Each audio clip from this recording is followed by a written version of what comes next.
Well, did you know that positive mental attitude only lasts for a few minutes and then it's gone?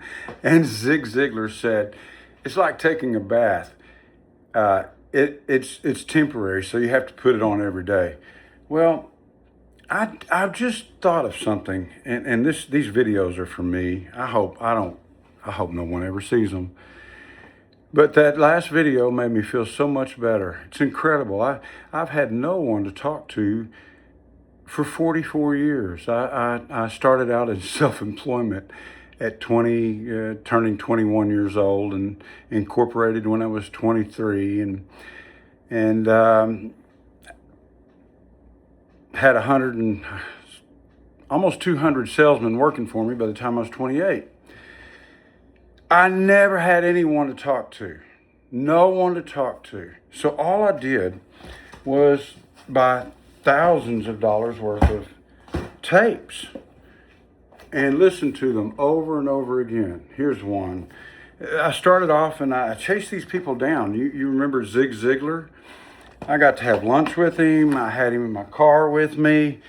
My I was on a list of people to transport motivational speakers from the airport to the big convention hall, and I got a call that Zig Ziglar's going to be at the airport. Go get him. Okay, I'm going to go get him. And you could walk in the airport at that time, and I went up to see him. I said, hey, I'm here to get you. He said, I didn't know anyone was going to come pick me up. I said, I was told. So I got him in my van. I didn't notice the smell on my way to get him.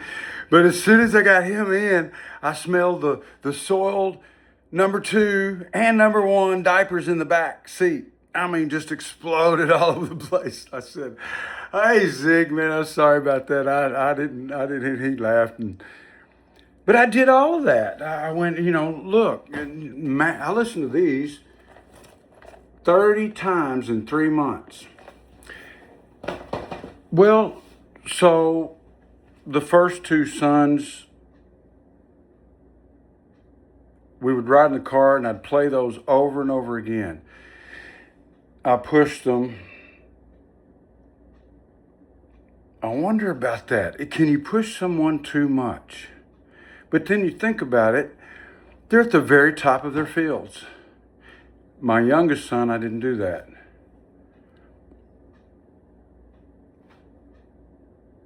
Yeah. So I pushed them so hard.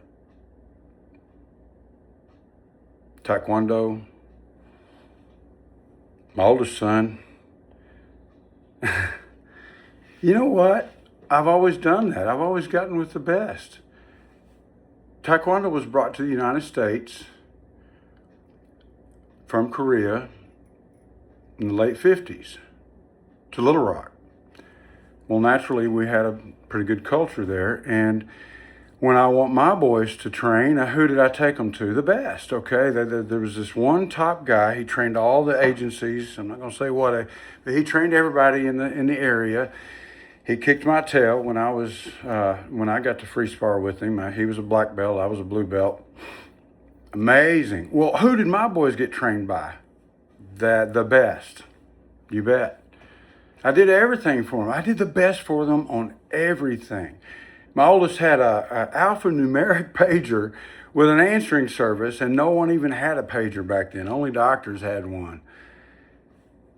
I thought I was doing the best, but here's what I was doing. I was having them listen to the psychology of achievement and setting goals, and maybe that was too much pressure.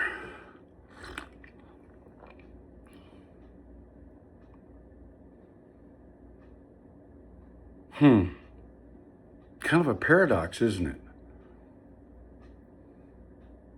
Is that the definition of a paradox? So I push them and then they're at the top of their field and then they don't have anything to do with me because they're mad at me the rest of their life? That's a good question, isn't it? Really?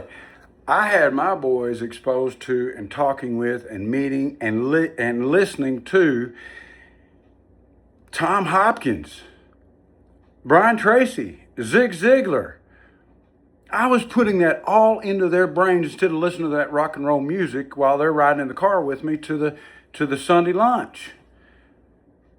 Really?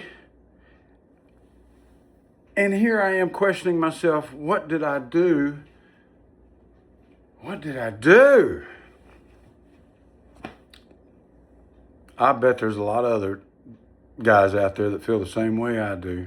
I don't know, but later.